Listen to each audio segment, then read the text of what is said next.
Qida ekspertləri bunu nəyə əsasən göstərirlər ki, yəni bu xərçəng xəstəliyi yaradır.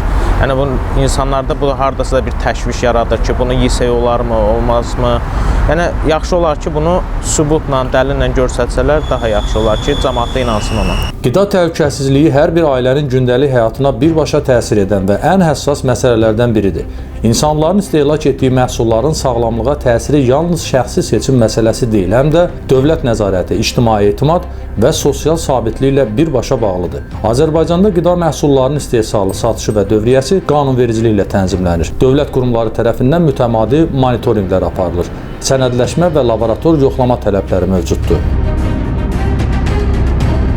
Lakin bütün bu mexanizmlərə baxmayaraq, son dövrlər media məkanında və sosial şəbəkələrdə sübuta söykənməyən, emosional və ictimaiyyətdə sensasiya yaradan əsassız iddiaların artdığını da müşahidə edirik. Xüsusilə televiziya proqramlarında və onlayn platformalarda özünü qida eksperti kimi təqdim edən bəzi şəxslərin çıxışları ciddi suallar doğurur. Heç bir laborator analizə, rəsmi rəyə və ya elmi mənbəyə istinad etmədən ayrı-ayrı məhsullar haqqında zərərlidir, xərçəng yaradır, təhlükəlidir kimi ittihamlar səsləndirilir. Qida sahəsi üzrə təhsili, ixtisası olmayan, daha çox aşpazlıqla məşğul olan bu tip işbazların çağırışları əhali arasında da təşviş yaradır. Bəs görəsən insanlar qida eksperti adı altında efirlərə çıxaraq məhsulların zərərli olması barədə iddialar səsləndirən hər kəsə inanırmı? Qida ekspertlərinə inanıram, ekspertdirsə. Mən onlara heç qulaq asmıram, fikir də vermirəm. Aldığım şeyləri elə həmişəki kimi alıram.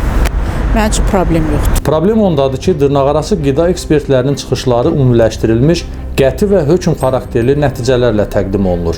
Elmi ekspertiza aparılmadan, konkret faktlar ortaya qoyulmadan, xərçəng yaradır kimi ağır ittihamların səsləndirilməsi cəmiyyət üçün ciddi risklər yaradır. Daha təhlükəli məqam isə bu çağırışların qısa müddətdə sosial şəbəkələrdə sürətlə yayılması və süni panikanın formalaşmasıdır. Belə sübutsuz iddialar yalnız istehlakını çaşdırmır. Eyni zamanda bazarda ümumi inamsızlıq mühiti yaradır, məhsulların və bütövlükdə sektorun nüfuzuna zərbə vurur. Digər tərəfdən isə bu cür çıxışlar qida təhlükəsizliyi sahəsində mövcud dövlət nəzarət mexanizmlərinin səmərəliliyini ictimai rəy qarşısında şübhə altına alır. Ekspert adı ilə səsləndirilən hər fikir ictimai məsuliyyət daşıyır və bu məsuliyyət göz ardı edilə bilməz.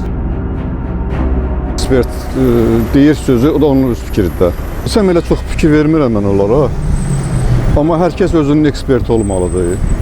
Hər kəs özünün ağız dadını bilməlidir və nəyin ona xoş gəlib və gəlmədiyini bilməlidir.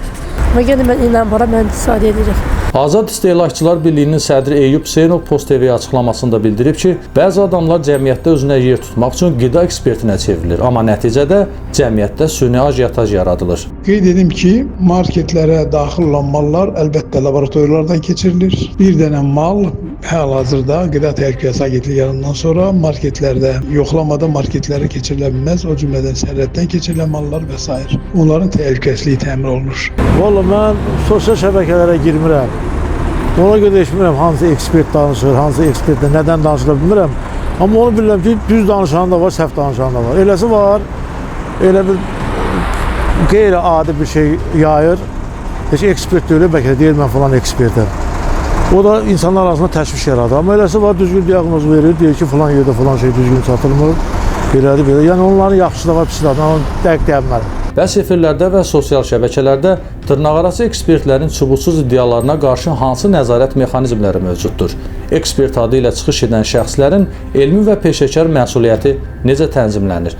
Media məkanında məsuliyyətsiz və əsassız yayımlar barədə tədbirlərin görülməsi ciddi zərurətə çevrilib və ümid edirik ki, aidiyyatı qurumlar bu məsələdə də həssaslıq nümayiş etdirərək dezinformasiyaların qarşısının alınmasına dəstək göstərəcək.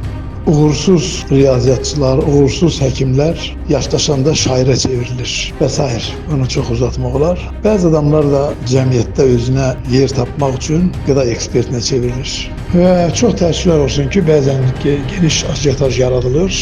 Bu ajitajların kökündə əksər hallarda özünü qida eksperti adlandıran adamın hansısa bir biznes qurumlu ilə bağlılığı öndə dayanır. və məşhur bir söz var.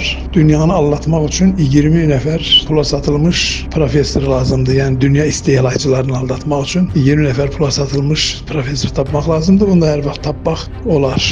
Əlbəttə ki, təhsili yoxdursa, heç bir təcrübəsi yoxdur. Yəni nəyin əsasında onu görsədə biləcəyi bir şey yoxdursa, təbii ki, ona inanmağa ehtiyac yoxdur. Yəni bu zaten onsuz da gömrükdən daxil olanda qida təhlükəsizliyi tərəfindən yoxlanılır, yəqin normalara uyğundursa buraxılır. Onlarla maraqlanmıram heç vaxt. Özüm nə bildiyim onu yeyirəm ancaq. Qida təhlükəsizliyi mövzusu sensasiya və reytinq xətti ilə deyil, faktlar, elmi sübutlar və rəsmi mövqelər əsasında təqdim olunmalıdır. Çünki bir əsassız iddia bir neçə dəqiqə ərzində minlərlə insana çata, nəticədə cəmiyyətdə panika, qorxu və inamsızlıq yarada bilər.